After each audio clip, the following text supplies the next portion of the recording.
Corinthians tem uma dívida gigantesca. Esportiva, porque nós não sabemos a dívida do clube, né? Com funcionários que trabalham no clube, com empresas, porque já teve dívidas com empresas de limpeza no passado, na época do Duílio. Então a gente não sabe se tem dívidas do clube, né? Social. A esportiva nós sabemos que é gigantesca, né? Então, eu acho o seguinte, quando você recebe uma grana, você tem que começar a pagar sua dívida através dos funcionários. Então, vamos lá, quitar a dívida com os jogadores era imprescindível, primordial, independentemente de ter um jogo importante ou não, né? Agora o Corinthians vai jogar com o São Bernardo, Copa do Brasil, fora de casa, o empate não dá mais classificação, leva para os pênaltis. E o Corinthians foi eliminado da fase do Campeonato Paulista, ganhando muito pouco, e o São Bernardo só foi eliminado com 21 pontos. O São Bernardo seria primeiro colocado em várias outras chaves aí, ou classificado em qualquer outra, né? Com 21 pontos. E ganhou do Corinthians com um jogador a menos quase o jogo todo durante o Campeonato Paulista. Então, é uma partida muito difícil para o Corinthians. Então, o Corinthians pagou os funcionários. Ótimo, beleza. Eu vi também na coluna do Rodrigo Matos, aqui do UOL, que o Corinthians está num leilão, né, de direitos de transmissão. Tem 3 ofertas que passam de 200 milhões e tal, para o ano que vem, né, para 2025. Então, vai entrar outro dinheiro. O que o Corinthians precisa fazer? Pagar os jogadores que já saíram do clube, né? E pagar os empresários, que ele está devendo muito para os empresários. Porque qual é a importância, além de você sair fora da fama de caloteiro, qual é a importância de pagar os empresários? Cara, primeiro, você perde a credibilidade. Então, os caras já não levam jogadores bons deles para lá, porque não vai receber, vai dar o jogador perde entusiasmo, enfim. E outra coisa, você fica devendo favor a empresário. Aí, quando você deve favor, o cara quer valorizar um jogador dele que não é tão bom assim e fala, ó, quero pôr ele aí. Você não tem como negar, né? Você não tem como negar, você está devendo milhões pro cara, né? Então, o Corinthians tem que se desligar dessa dívida de favores e dívida financeira com os empresários e quitar os jogadores que já saíram do clube. Ok, beleza. Agora vamos na parte dos jogadores. Aí depende muito de cada um, Tironi. Eu, por exemplo, eu voltei da Itália e fui jogar no Flamengo. Numa fase que o Flamengo não tinha dinheiro. Eu joguei de julho a dezembro no Flamengo e eu não recebi, nunca recebi nenhum salário. Nunca recebi nenhum salário. E quando joguei, nunca reclamei, nunca ameacei não jogar, nunca fiz nada. Eu fui jogando e me entregando. Jogar bem ou mal é outra situação. Entrega sempre. Quando acabou o ano, o Paulo Angione me chamou e falou assim, Casão, nós não temos dinheiro para te pagar. Eu vou te dar um cheque pré-datado, nós vamos fazer uma carta que, se a gente não pagar até dia, sei lá, X de março de 94, começa a correr juros e tal. Mas ele me falou, por favor, não deposita esse cheque hoje, porque nós não tem dinheiro lá, vai ficar ruim pra gente. Falei, tranquilo. Tava eu e um outro jogador. Fiz como foi combinado. O outro jogador depositou, o Paulo Angione me falou. O outro jogador saiu dessa reuniãozinha, foi lá e depositou. Eu fui embora para casa, voltei pro Corinthians, nem falei mais nisso, não me preocupei e fui receber lá na frente. Aí você fala, pô, você tinha acabado de voltar da Europa, você tava com grana, dava para esperar. Verdade, tava tranquilo naquele momento. Mas os jogadores de hoje, eles são tranquilos, a maioria, né, de time grande. Agora, eu quero ver. Eu tenho receio que correram para pagar os jogadores por causa desse jogo. Não pode ser por causa desse jogo, tem que ser por causa da dívida mesmo, sabe? Porque se o Corinthians foi eliminado do Paulista, foi eliminado agora da Copa do Brasil, a pressão, que já é grande, vai aumentar muito para essa nova direção. Vai aumentar muito para essa nova direção. E aí, eu tenho a dúvida nesse sentido. Eu tenho dúvida, não estou desconfiando, tá? É uma dúvida. Porque eu não tenho motivo para desconfiar de uma coisa que eu não estou por dentro. A gente não está na cabeça dos caras, a gente não sabe qual foi o pensamento deles em querer pagar os jogadores. Pagou os jogadores, beleza. Mas não é por causa disso que os jogadores vão correr mais ou menos num jogo decisivo. Entendeu? O time do Corinthians não está jogando bem. O time do Corinthians está sendo montado ainda.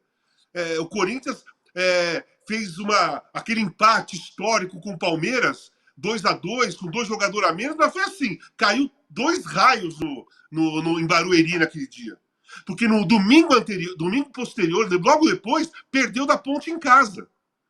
Entendeu? Então o time do Corinthians não é favorito para passar pelo São Bernardo. Jogando lá.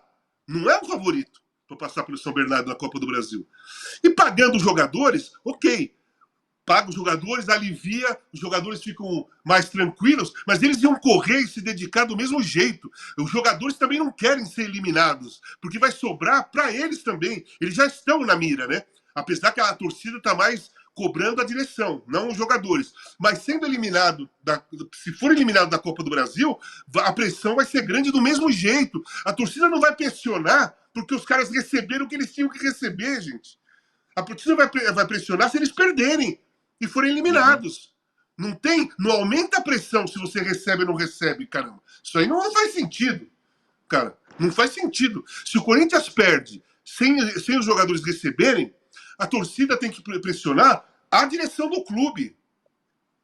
Então, vamos ver o que vai acontecer. Mas pode ter aquela fala de jogar. Sabe quando o time jogou mal o campeonato todo, aí chega na última rodada, se ele ganhar e 6 times perderem, ele consegue classificar. Aí ele ganha, alguém ganha, ele não classifica, na entrevista ele fala assim, fizemos a nossa parte. Né? O jogador não fala isso? Mas eles perderam 10 jogos, aí no último eles ganham, eles falam assim, fizemos a nossa parte. A diretoria do Corinthians não pode ter essa fala. Desculpa.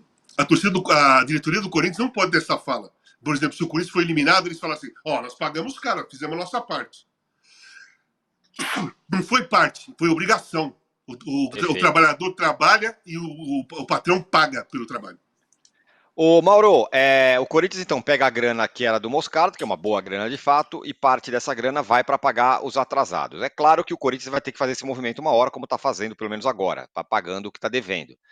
Mas tá longe de ser o mundo ideal, né? Você pega uma grana que num clube equacionado você investiria, essa grana, ou jogador, ou sei lá o quê, e você está aí correndo atrás do rabo, pagando dívida com uma grana que entra e nem fica na conta. Né?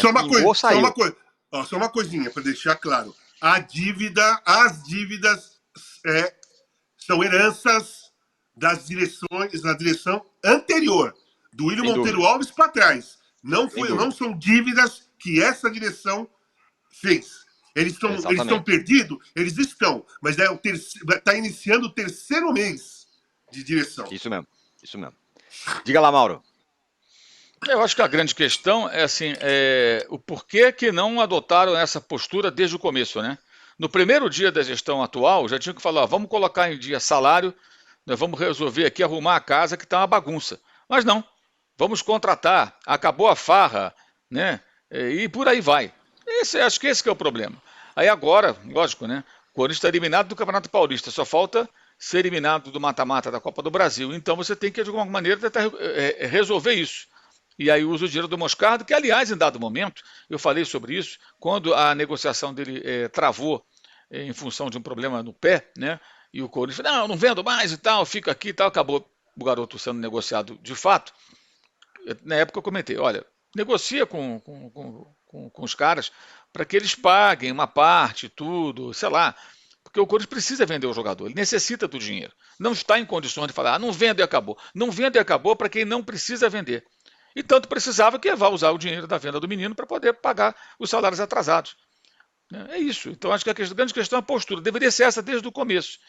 Mas não, contrataram vários jogadores pagando multa rescisória. 5 milhões pelo Pedro Raul, 5 milhões pelo Rodrigo Garro. Houve aquela novela que o cara nunca podia jogar porque o time argentino, o Talheres, queria garantias. Aí tem a venda do Mateuzinho e o Flamengo coloca cláusula anti-calote.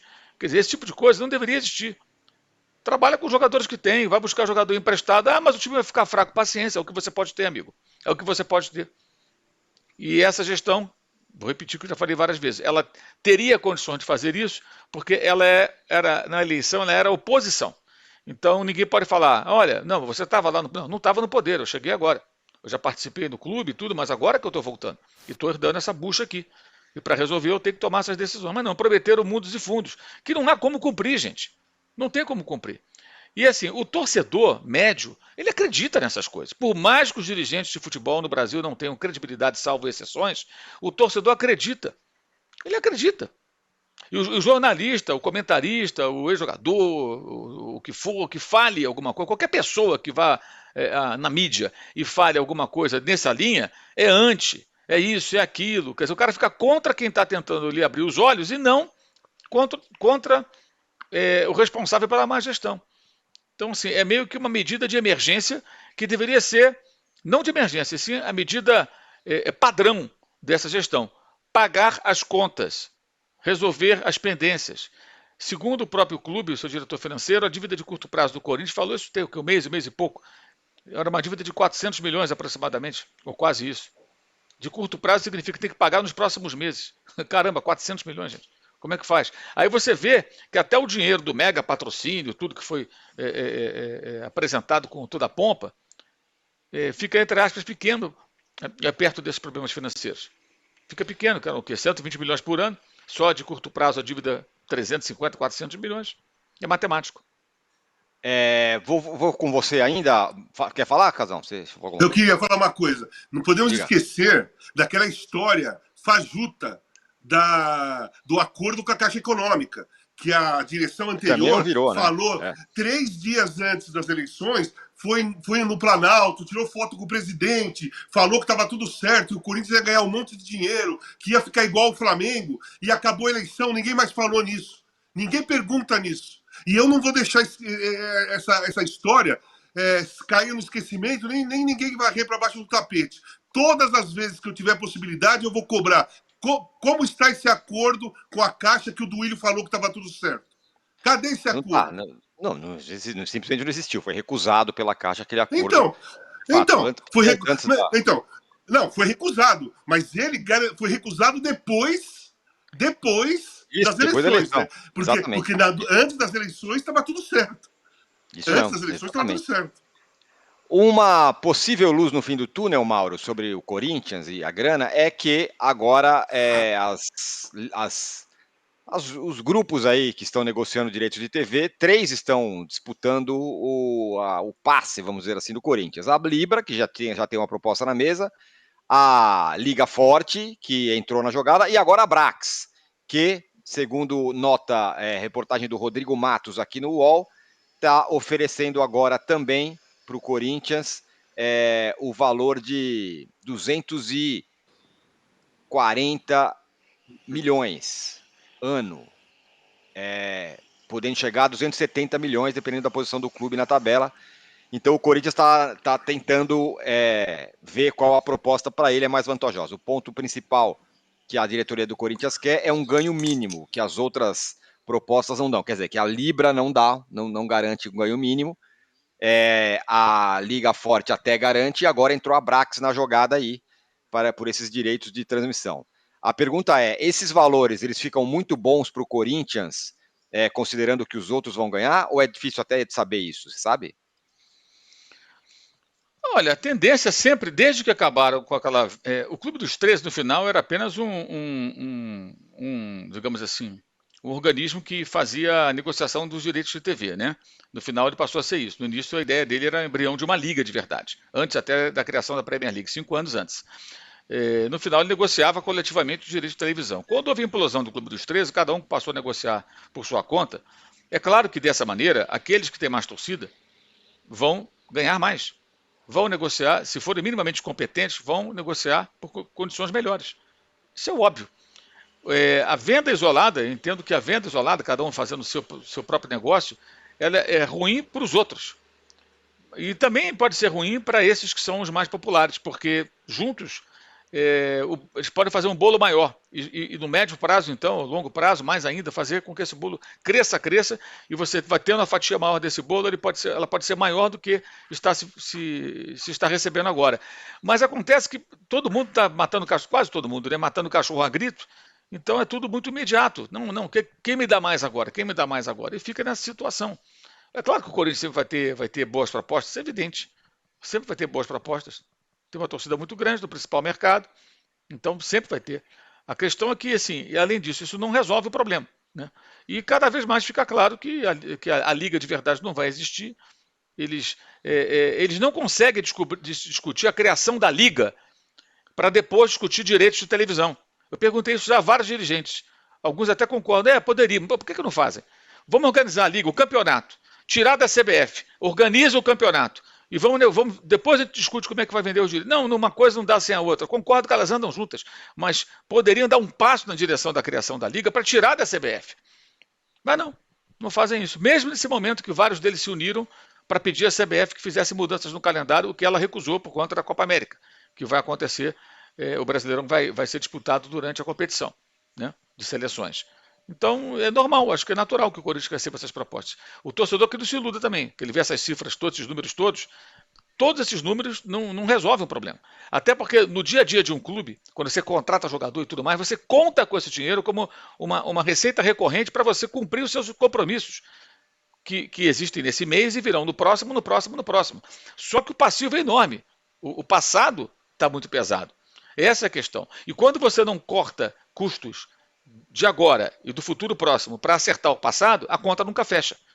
É só raciocinar em função do que seria a vida de uma pessoa. Você ganha um salário X, a sua dívida é muito mais do que você consegue faturar por ano ou por mês, né, proporcionalmente, e você não para de comprar carro, frequentar restaurantes, viajar, gastar na balada ou em viagens e tudo, você compra roupas caras, você está gastando, mas você não tem mais condição de gastar. Você tem uma dívida enorme, não vai resolver nunca. Então como fazer? Não vai andar de carro, não vai viajar, não vai no restaurante, você vai ter que apertar o cinto. É o que a pessoa faz numa hora dessa. O clube é igualzinho. Apertar o cinto, mas eu posso ser rebaixado. Faz parte, é isso mesmo. Poderia ter sido rebaixado ano passado com um time que era um dos mais caros do Brasil, dos elencos mais caros. Correu o risco de rebaixamento. Uma coisa não garante a outra. Enfim. Mas a gente fica repetindo isso e vai fazer assim ad eterno. Vamos ficar sempre repetindo, por mais que não entre na cabeça das pessoas. E esse é o discurso de quem quer o bem do clube. Quem quer o mal do clube é quem bota o clube no buraco. Que é outra coisa que o torcedor deveria entender. É quem bota no buraco. E é uma omissão, repito, já falei várias vezes, de parte da mídia, diante de absurdos de gestão que acontecem em grandes clubes do futebol brasileiro, ajuda o dirigente a continuar fazendo esse tipo de coisa. Não só no Corinthians, em vários clubes importantes do país. Tironi, só uma coisinha em cima do que o Mauro falou. Por exemplo, no meu caso, Mauro, eu nasci no Corinthians, joguei no Corinthians, sou corintiano. Quando eu faço críticas ao Corinthians, cara, uma grande parte da torcida fala que eu sou anti, que eu torço contra. Cara, e eu tô falando aquilo que tá acontecendo. Mas os caras ficam com bronca. Fica com bronca minha e não dos caras que estão afundando o clube. Afundaram o clube, jogaram a história do clube no lixo e a culpa é do ex-jogador que comenta e fala a verdade do que está acontecendo.